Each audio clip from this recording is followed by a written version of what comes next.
Hey everybody, this is D Hunter, bringing you their action figure review. Today, we're going to look at the Fondjoy Batman vs Superman Dawn of Justice Armored Batfleck. This is the Ben Affleck Batman in his armored suit for Batman vs Superman. I ordered this guy from Amazon, and this is actually a replacement for the first one I ordered, which apparently got lost in the mail. At the end of January, it cleared customs, and then it just never moved after that. I tried to cancel the order, and the guy wanted some time to contact the shipping people, blah, blah, blah, so I had to wait like 2 weeks. Eventually got my refund, ordered a replacement, and it arrived pretty quick. So let's take a look at the packaging. As you can see, the top, DC, Justice League action figure, the Batfleck logo, officially licensed DC merchandise, 1/9 scale, Armored Batman, 1/9 scale action figure. Here he is in the front, looking great.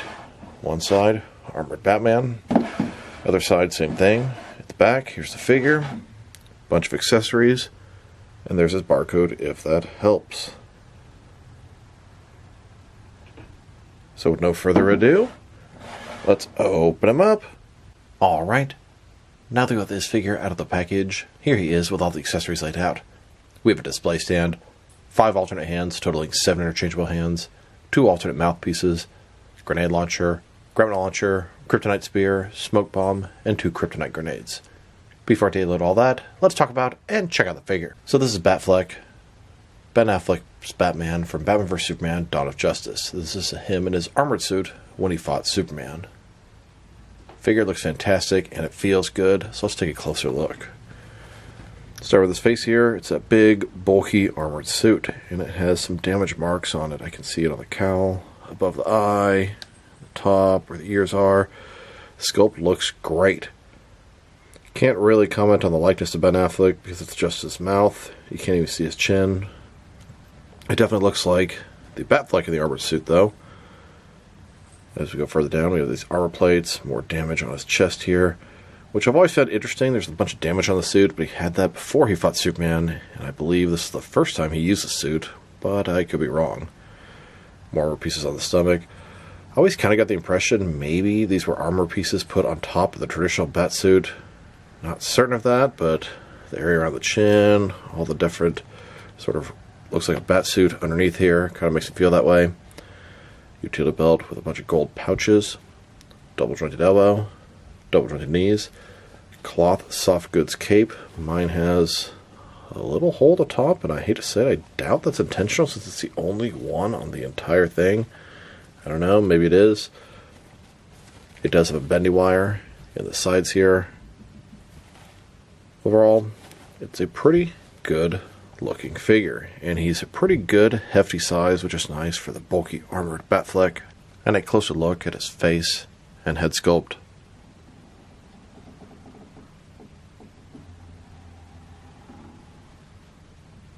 The armored helmet looks really, really nice. And then here's the figure, broken down as far as he can go, with all of his removable parts detached. Now let's check out his accessories, starting off with the boring stuff. Here's his display stand. It comes in 2 separate pieces. When put together, it looks like this.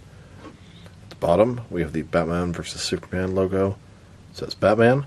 And then we have transparent post. A rotation at the bottom. Hinged at the bottom. Hinged in the middle. Rotation at the top. And it has this clamp to hold your figure. Now let's look at his hands. He has a total of 7 of them. 3 left hands and 4 right hands. Here he is with his first pair of hands. These are his fists. And here's his second pair of hands. This is a pair of gripping hands. Then we have another couple of gripping hands. These ones have the thumb out. I believe this is when he took a smoke grenade, pulled the pin out and threw it. And it also kind of looks like he's giving you a thumbs up. And he has 1 additional right hand. This is a gripping hand with a trigger finger for his grapnel launcher and grenade launcher. Now let's look at his mouths. He has 2 of them. One with a regular expression, and one with an angry expression. Here he is with his first mouth. This one has a regular expression. And here's his second mouth. This one has the angry expression. Teeth a little bit exposed. And if you're wondering how he looks with no mouth, here you go. I actually think this is pretty cool. This could work for sort of his armored bat suit sitting in a vault on display. You don't see his face. Hell, you could probably pop off the head and have it just the helmet being sort of loose on the table there. And a little side note about his mouths. They really just don't stand very good. Yeah, I can sort of move his armored chin piece to go under and support it, but it shouldn't look like that. Just getting quite frustrated moving this guy around, and the mouthpiece keeps falling out, and I have to stop everything I'm doing, pull the head off, put it back in, etc. Here's a look at his grapnel launcher. In Batman vs Superman, he had two different versions of the grapnel launcher. This is the more heavy-duty version. This one he used to swing Superman all around that abandoned building. It's made of pretty much all silver. Nice detail on the handle there. And then the actual grapnel would come out of the front there. Here's Batman holding and getting ready to use that grapnel launcher. Now we have his kryptonite grenade launcher with a couple of grenades. So, the kryptonite grenade launcher, it's done in all black. It's got a nice sculpting at the top. You can see the handle there and the pump to launch a grenade. And it comes with two of these grenades, one of which is sort of small and compressed. This would be where Superman would catch it, and then would open up and expose into kryptonite gas. Here's Batfleck holding that kryptonite grenade launcher. He can have one hand on the trigger and one hand supporting it on the pump. Now for a smoke grenade. It's pretty small. It's got a little sort of pin there. Pull it out, throw it, and then poof, smoke. Here's Batfleck holding and getting ready to throw that smoke grenade. And now for his kryptonite spear, which is rather long. At the top, we have this green crystal sort of coming to a point. The top of the spear, just the tip. And then we have the entire thing. Nice sculpted detail, different places to grip it, and it goes all the way down to a spiked point at the other side. Here's Batfleck holding that kryptonite spear. He can hold it with either one hand or with two. Now let's talk about his cape. It's made of cloth soft goods. It's done in a pretty dark gray type color. Mine has this little hole here. If anyone else has a figure, drop me a line in the comments below and let me know if yours has a little hole in the cape or not. The cape itself can outstretch about this far. It looks pretty nice. It has a bendy wire, so if you want to have it like it's flowing in the wind, I like to do something sort of take it, fold it up, fold it back down, and then back up again. And then you kind of want the other side to match. So do something along the lines of this, and you have kind of a makeshift version of his cape flowing in the wind. I could spend a little bit of time, make it look a little better, but you get the general idea. Now that we've taken a pretty good look at both the figure and his accessories, let's check out his height. From bottom to the top of his head, standing about 7.6 inches tall, which can translate to around 19.5 centimeters. And if you go to the top of the ears, about 7.8 inches tall. And for his articulation, starting with his head, of course, you can rotate side to side. You can look up, not too much, a little bit, down quite a bit. Can tilt his head from one side to the other. He does have articulation at the top of the neck, and the bottom moves a little bit as well. Shoulders on a ball joint. Now the shoulder pads are soft, they move out of the way, but they move out of the way from front to the back. I wish it was from top to bottom, then you could sort of slide him over the armor and move his arms up. As it is, arms go up a little bit less than 90 degrees. Up, down, around. He's got a bicep cut below that. Double jointed elbow, only goes in about this far, the bulky armor obstructs it. His wrist can rotate, and it's hinged as well. He's got a ball joint in his torso, rotate around, forward and back. Another one in his waist, rotate around, forward and back. Between the two, okay range of motion, a little bit limited. You get more out of the torso and the waist on this guy. Legs, almost complete as splits. Ball joints inside of here.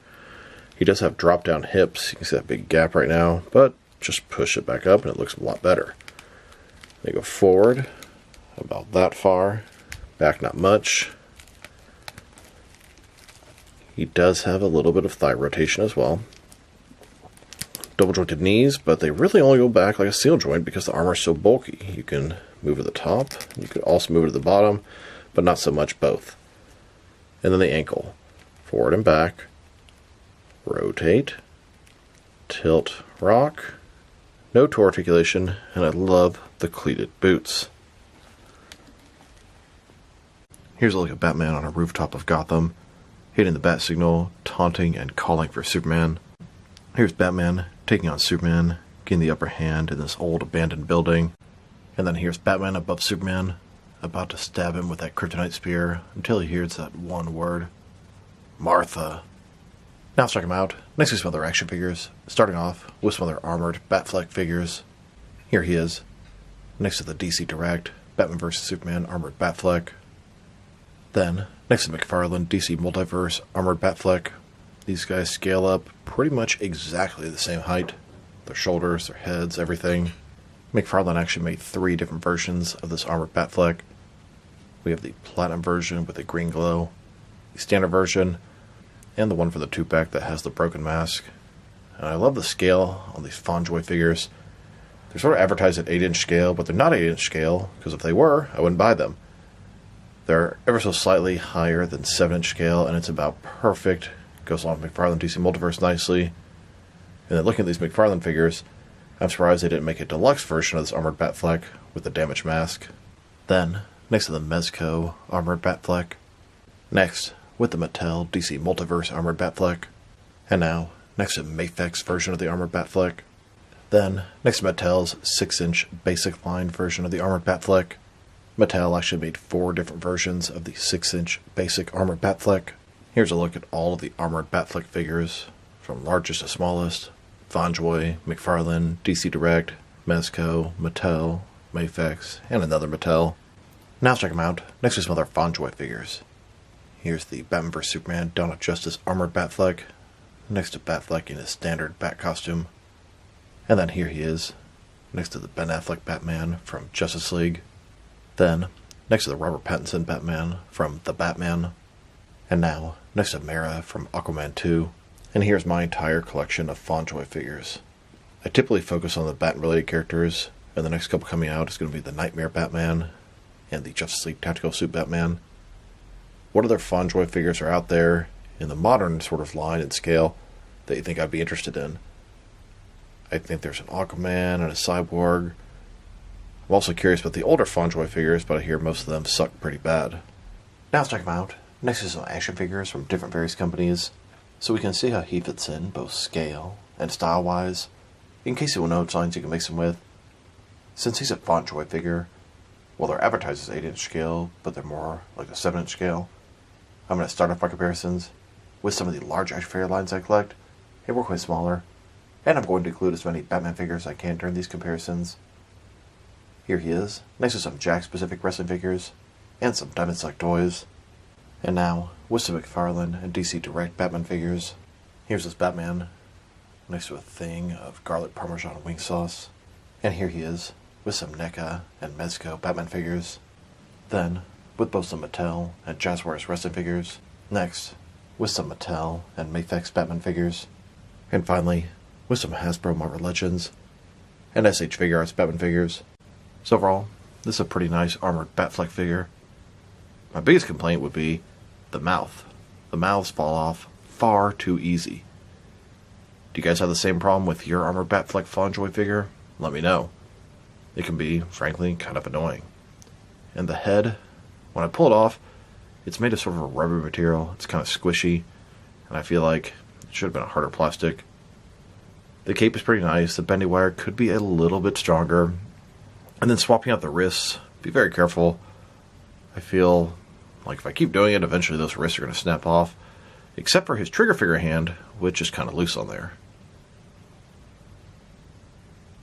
Beyond that, the figure looks great. Articulation is pretty good, although the double-jointed knees and elbows really only get you single-jointed range of motion, so what's the point of doing double-jointed? The armor is just so big and bulky, it blocks a lot of stuff. His accessories are fantastic. Sculpt and paint job, excellent. Articulation, pretty good. If I were to rate this figure, probably give him 7, 7.5. It's nice, but I do prefer the other 2 Batfleck figures I have from Fondjoy, and I think even might put Robert Pattinson ahead of this guy. This is a nice figure, but it has a couple flaws. Mainly the articulation is a little bit limited. That mouth thing's annoying, but it does look great, and it scales perfect with the McFarlane stuff. I love the way it scales up with the regular Batman vs. Superman Batman. He's a little bit shorter, as he would be if he puts on a big armored suit. So this is D Hunter. Thank you for watching this video. If you liked the video, press like below. If you have anything you want to say with the video, add to the comment section. If you want to see additional action figure reviews from me, press subscribe. I do appreciate you do that. Once again, this is D Hunter. Thank you for watching this video, and I'll talk to you guys real soon.